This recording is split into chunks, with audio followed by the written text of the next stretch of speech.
Today is episode 44 with Dr. B and the 20th Ask Dr. B show. Welcome to the Harness Your ADHD Power podcast. If you're looking for a fresh perspective and actionable steps on hot topics from focus to follow through to self-management and more, you are in the right place. Welcome your host, innovative educator, coach, and psychotherapist, Dr. B.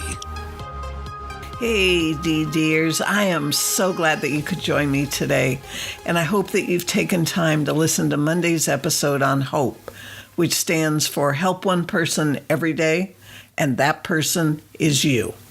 I feel that the message is relevant to everyone, whether you live with ADHD or not. You know, I've received a lot of questions lately about the complexity of living with depression, anxiety, and/or ADHD. So that's today's focus. And I'm also going to focus on what family members can do to help a loved one who's suffering with any or all of these. For you to break free of the limits of any of these and have things get better for you, you're going to need to change your attitude or your mindset. I don't mean to make it sound so simple. I don't, because it's not. However, you can make changes even in the throes of any of these and improve the quality of your life and your relationships. So what do I mean? Well, I mean the way that you've been thinking isn't going to get you there. And if you never knew until right now that you can think about how you think and what you think and change all of that, I'm here to tell you that you can. Probably no one taught you how to think. They may have taught you what to think, but not how to think. And being more specific, your attitude is how you view life, the lens that you view it through, and how you give certain events and experiences their meaning. It's your attitude, it's your perspective, it's your point of view. It's how you make sense of things for you. If you're familiar with the word bias, it refers to a prejudice or a distortion of information or facts. This affects your attitude or your mindset, and we all have biases. A few examples of biases that impact your attitude would be skepticism, cynicism, idealism, or realism. And it's not about having a good attitude or a bad attitude, because attitudes also have positive and negative sides to them. I'll give you an example. If you're a skeptic and you have a positive attitude, you would most likely investigate things, where if you have a negative attitude, you would most likely be suspicious. Every attitude has a positive and a negative side. For those of you who take medication for any of these three conditions, medication alone isn't enough for things to change for the better for you, since there's no skills in pills. I do know from personal experience as a clinical researcher that medication can certainly make a significant difference in all three of these situations. However, it's never going to fill the gaps that are left by missing skills. Those have to be learned, and the sooner, the better. Having a responsibility in the outcome of how your life works or doesn't isn't what many people want to hear me say. There are those of you who feel like a victim of your depression or anxiety or ADHD, and that there's nothing that you can do about it. You're depressed or anxious, and that's just how it is. And you live with ADHD, and it makes your life really hard to manage, and that's just how it is.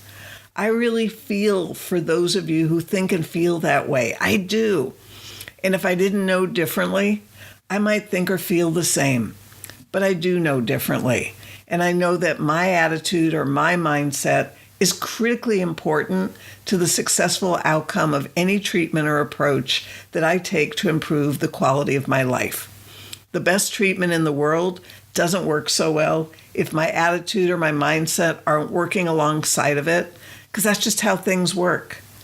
So I want you to get comfortable, maybe take a couple of deep, relaxing breaths, just kind of slow things down, and help yourself as best you can to be fully present for the next 30 minutes or so.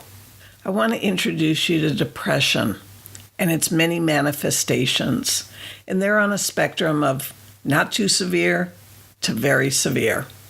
There isn't just generic depression, there's major depression, which is also known as major depressive disorder or MDD. There's persistent depressive disorder, which used to be called dysthymia.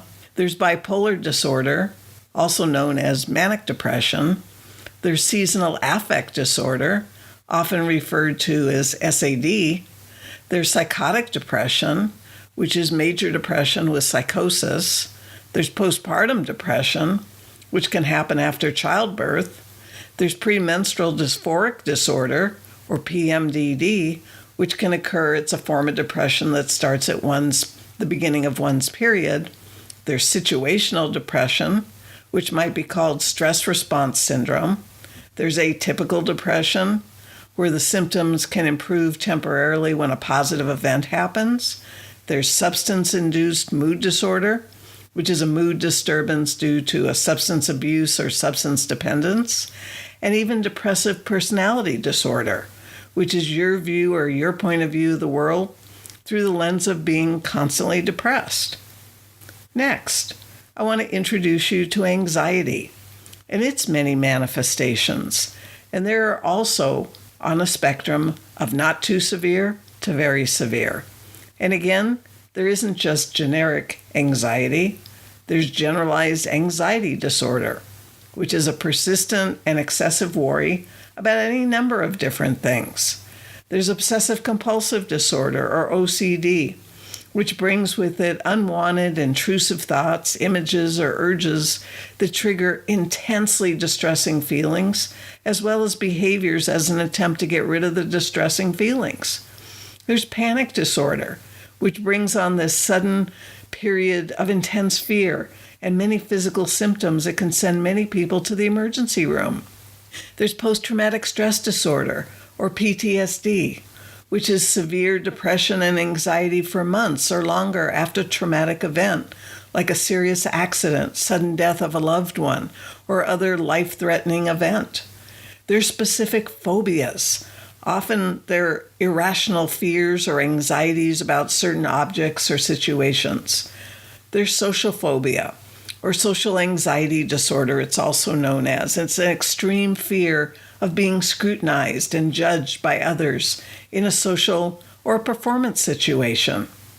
And then there's attention deficit hyperactivity disorder, or ADHD, or some people just call it ADD for short. It's got so many different names. And this is also on a spectrum of not too severe to very severe. However, the name and the symptom list of ADHD doesn't begin to cover the problems that adults with ADHD experience. No way.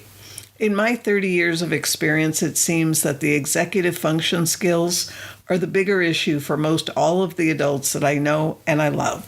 However, if I stick with ADHD for the moment, we're talking about inattention, which is a lack of attention or being distracted. Hyperactivity, which is a state of being unusually or abnormally active, and or impulsivity, which is acting on a whim with little or no forethought, no reflecting, no consideration of the consequences. And if I add in some of the executive function skills that are so often lacking, we have organization, which allows you to keep things and thoughts in order, as well as keep track of things. We have task initiation, which allows you to begin a task right away without excessive procrastination or stalling. Yeah.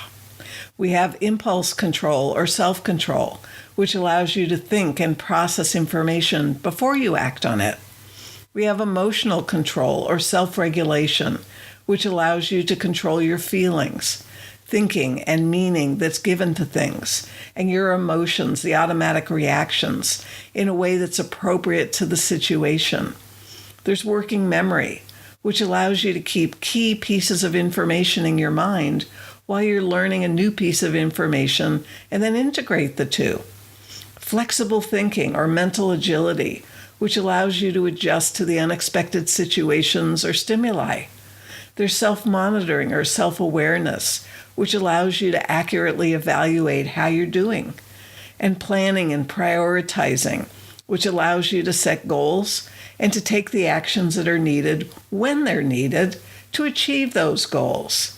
Wow. So now that you've met the three conditions of our times, what do they have in common? Well, they have a lot in common. They all have stigma attached to them, because no one seems to want to talk about ADHD or depression or anxiety because it's all in your head, and you should be able to control what's in your head. It's like it's not a real condition like bronchitis or diabetes or anything like that, especially because there's no blood tests that you can run for it to prove that you have the condition. Also, all three are syndromes, which means that they all are a configuration or a cluster or a list of symptoms that'll qualify you for whatever that diagnosis is, rather than taking a blood test with values that are outside the range of normal.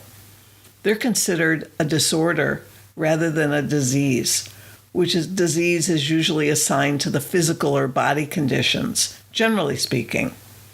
And there is so much misinformation and misunderstanding about all three of these conditions that people that don't have them think that people are just making this stuff up and that it couldn't possibly be true that this is what we're dealing with. How absurd is that?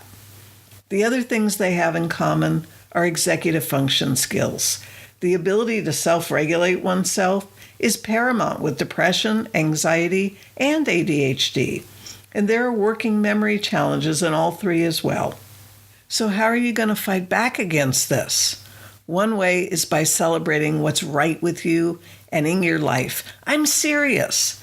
I talked about attitude and mindset earlier today, and this is precisely what I'm referring to. You're able to shift your mindset and your attitude when you pay attention to what's right instead of what's wrong. That means that it is essential that you look for your wins every single day and you celebrate them, whether you live with depression, anxiety, and or ADHD. Every single win that you acknowledge and celebrate with emotional authenticity is changing your neurology, your attitude, and your mindset in a positive way. Every single one of them matter. They do, big and small alike, if you celebrate them. And please, don't shortchange yourself by thinking that it's pointless or it's stupid to reward yourself for things that you're supposed to do, like getting up in the morning or paying your bills or taking out the trash cans. That couldn't be further from the truth. Are you really going to wait until something huge happens to celebrate? And does something huge happen every single day? Probably not. But the kind of wins that I'm talking about, they do. And from what I see, they are an absolute necessity to getting yourself out of the ditch of depression, anxiety, or ADHD and onto a better path and a better way of living. And based on the feedback that I get from the students in my program, this regular practice of celebrating their wins is literally changing their life for the better. So what's it going to be for you today? Maybe you decided to pay attention to what you're really good at doing and write those things down. That's a win. Perhaps you've chosen to work on strengthening one of your weaker executive function skills and to do so with kindness and patience. That's certainly a win. And maybe you've decided to take something off your plate because it isn't really necessary right now. That's another win. You get the point. Celebrate all of them. And none of this half-hearted celebrating. Mean it. You've got to exaggerate your emotions. Yes, wow, awesome. You want your acknowledgement and your celebration to register in your neurology, because many of us need a higher level of stimulation or intensity for things to register. So if that's you, give it to yourself and exaggerate your celebration so that you can actually feel it. And whether this is your first or your 44th time of listening to my show, you'll hear me say time and time again that you are not what you do or don't do, that you're more than that. That we are not defective or less than as people, as human beings. We're just wired differently. And that difference doesn't have to be a limitation once you understand what activates you, how to sustain effort with the least amount of stress possible, and have a lot of new tools to live your best life. It's my hope that you're going to get some of what you need here. Today's episode is all about answering the questions that you have about issues or challenges that you experience as an adult living with ADHD and perhaps depression and/or anxiety, and offering you hope. I have 3 stories for you about the complexities of depression, anxiety, and ADHD, plus action steps. How much time do we have? Not much. So let's get to it. This podcast is sponsored by Pure Potential with Dr. B. You can head over to drbarbaracohen.com and find the podcast show notes, grade free content from Dr. B, plus programs and services. That's drbarbaracohen.com. Now back to being an adult with ADHD in today's world. So let's transition to our first story about depression. This was Caroline's first experience with depression. Many of her friends had episodes of depression on and off over the years, but not Caroline. She was pretty resilient, and she seemed to have some skills that helped her to bounce back from the adversities of her life, but not this time. She graduated college with honors, found her place in the business world shortly after graduating, and had been doing exceptionally well for about 8 years now. She knew about her ADHD and how it affected her life, and she thought that she had everything handled. Feeling confident that she was well established in her career, Caroline decided that it was time to start her family before she got too much older. The company she worked for had a great maternity package that she wanted to take advantage of, and so at 36, Caroline conceived, and at 37, she gave birth to twins. Certainly more than she had counted on, but she felt that it was going to be fine. Prior to conceiving and during her pregnancy, Caroline felt that she needed to stop taking the medication for her ADHD as she didn't want to have any complications or problems. Everything seemed to go well as she continued to work during her pregnancy until about her 8th month, and then she decided that she needed to take the last 2 months off work and transition into her maternity leave time and prepare for her baby, which was fine with the company. Her pregnancy continued to be uneventful, as was the delivery of her twins. However, after giving birth, something changed for Caroline. At first, she thought it was because she hadn't been taking her ADHD medication and was ready to return to it since she wasn't going to be breastfeeding. And she did so under the supervision of her prescribing doctor. But something was different this time. The medication didn't seem to handle her ADHD symptoms the way that it did previously. She felt overwhelmed, like she was never going to be able to handle motherhood. She didn't feel that she was bonding with her twins, and this really concerned her. She didn't understand what was happening to her because so many of her symptoms were just like her ADHD symptoms, and the medication had taken care of those symptoms in the past. She even thought about changing her medication since it didn't seem to be working for her. She couldn't concentrate or focus or think of the right words to express what she was thinking or even feeling. She couldn't remember what she was supposed to be doing some of the time, and she even started missing appointments. She seemed irritable and impulsive. She had no patience with her twins at all, and this horrified her. She started to feel hopeless, like this nightmare was never going to end, and she would be trapped here forever. Her husband didn't know what to do to make things easier for her. Luckily, he didn't have any judgments about Caroline's experience that would cloud his support of her. They'd gotten all the help that they planned for during her pregnancy and thought they had everything covered. Caroline felt guilty that she had all this help with her twins, and yet she was still a mess. She wondered how mothers who didn't have the help that she had were able to handle motherhood. One night, while Caroline and her husband were collapsed on the sofa after putting their twins down for the night, or at least hoping that they had, they caught a few minutes of a TV commercial about postpartum depression. They were shocked by the similarity of symptoms of Caroline's ADHD and what was clearly postpartum depression. Her husband felt so bad that she had suffered and not received treatment right away, since there was treatment available for this.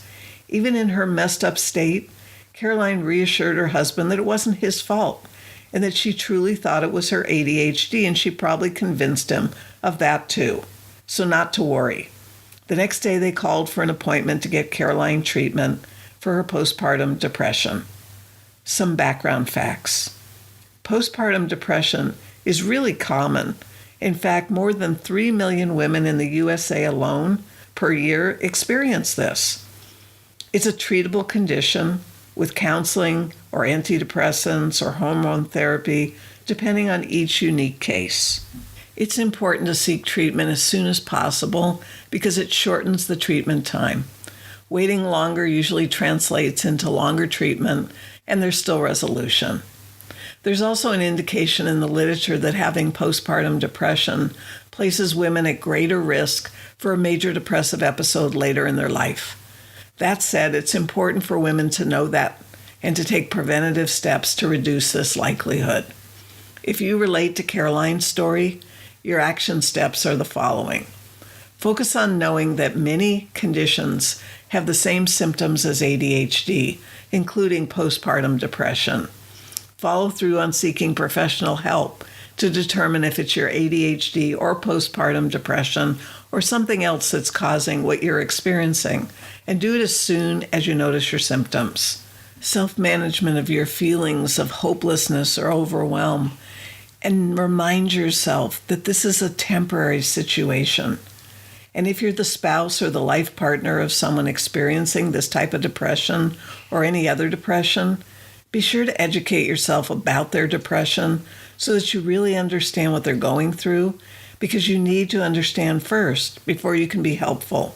If they are experiencing what they think are their ADHD symptoms and you know differently, rather than pointing that out to them, help them to address the challenges that they're experiencing with compassion and understanding, rather than judgment or expectation. Learn to validate their experience so they can get through to the other side of it much more easily. Transitioning to our next story about anxiety. Cole felt that he must have been born anxious because he'd been anxious for as long as he could remember and anxious about just about everything. When he first learned about his ADHD as a kid, he felt that explained a lot of his anxiety because he was constantly forgetting things and always showing up late and blurting out silly things that he felt bad about after, the minute that they exited his mouth. And worse, he was constantly anticipating that horrible things were going to happen throughout his entire childhood. However, when he reached adolescence and ultimately adulthood, and he was still experiencing this horrible anxiety, he began to wonder if there was more going on than just his anxiety being a secondary factor of his ADHD. Maybe his anxiety was just as critically important to address as his ADHD had been. This had never occurred to him before because he figured that most people with ADHD were anxious. Because after all, how could you not be anxious with all this stuff that happens? He had never broached the subject with his male friends because he also thought of anxiety as a girl's thing and not very manly. And he didn't want to admit that he was anxious and be judged by his friends. One day, Cole just couldn't stand it any longer, and he pulled a good friend aside and he talked to him about his anxiety. His friend listened as Cole spilled his guts, and when he was finished, his friend said that he too suffered with horrible anxiety and was receiving treatment for it, and that since he started treatment, he was actually doing much better. And he encouraged Cole to seek treatment too. Cole was so relieved that he talked to his friend about his anxiety because now he could be a little bit more open about it since he wasn't the only guy to be anxious. What a relief that was for him. Some background facts. Generalized anxiety disorder, or GAD, affects 6.8 million adults, or 3.1% of the U.S. population in any given year. And even though women are said to be twice as likely to be affected as men, that doesn't mean that men aren't affected and men aren't suffering, because they are. And perhaps they're suffering more than we even know due to the stigma that might be that it's a girl's thing and not very manly to have anxiety. You know, I've heard men tell me that women are anxious and men just worry. Clearly, this is not the case. Revealing feelings could be judged as a sign of weakness in men, even though this is obviously also not the case. If you relate to Cole's story, your action steps are as follows. Focus on what's truly going on and don't try to push away something because you think it's not manly or possibly that you could be experiencing anxiety and you don't like that idea. Follow through on getting confirmation and appropriate treatment from a qualified professional who understands both ADHD and anxiety, and in men if you can find someone like that. Self-management of your self-judgment feelings or thoughts about having anxiety and what it means as a man. Work with reframing those thoughts to have a neutral meaning. And if you're the spouse or the life partner of someone experiencing this type of anxiety or any other anxiety, be supportive and share about other men or adults that you know who also suffer with anxiety, especially those who your spouse or partner might admire. Be sure that you never express pity or feel sorry for your partner or spouse for what they're going through. Rather, statements about how strong they must be to be able to handle everything that they've been handling, even with their anxiety. How amazing they are. Seriously.